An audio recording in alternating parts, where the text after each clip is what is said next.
Iron deficiency or anemia affects more than 1.6 billion people. That's right. Highest prevalence is in preschool age. Dr. Paula King here today to talk to us about how to avoid anemia. Exactly. And so anemia essentially is an iron deficiency.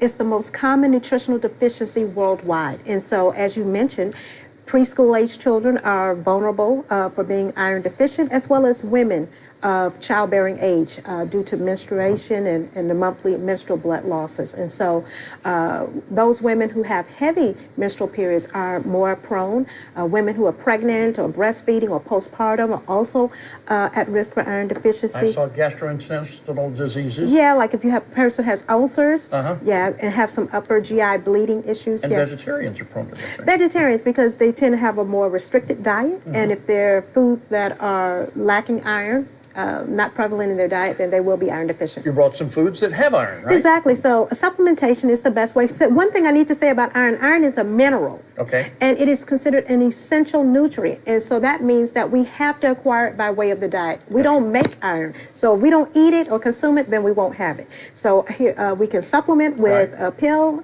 Usually 325 milligrams of ferrous sulfate is the recommended daily dose.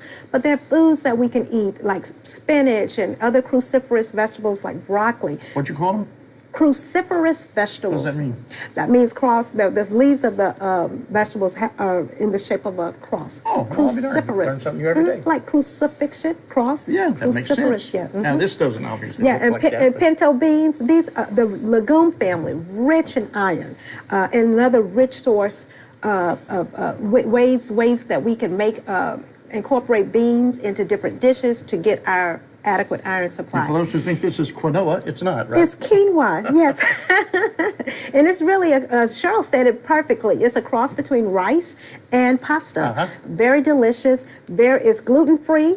And again, it's a grain high in protein, high in other nutrients as well, including I iron. recognized this when I walked out. What are those? Pumpkin seeds. Those are pumpkin seeds. Also great snack and great source of iron. And then we've got fortified cereals also as a rich source of iron. But it's hard to believe you're talking about a cereal with sugar in it. It's good for you. Well, yeah, when we talk about the school-age children, they're probably not going to really gravitate toward these, but they'll eat those, yeah. All right. Thank you much. You're welcome. Iron deficiency, we know a little bit more now, thanks to Dr. Paula. Let's get back to the weather. Here's Lauren.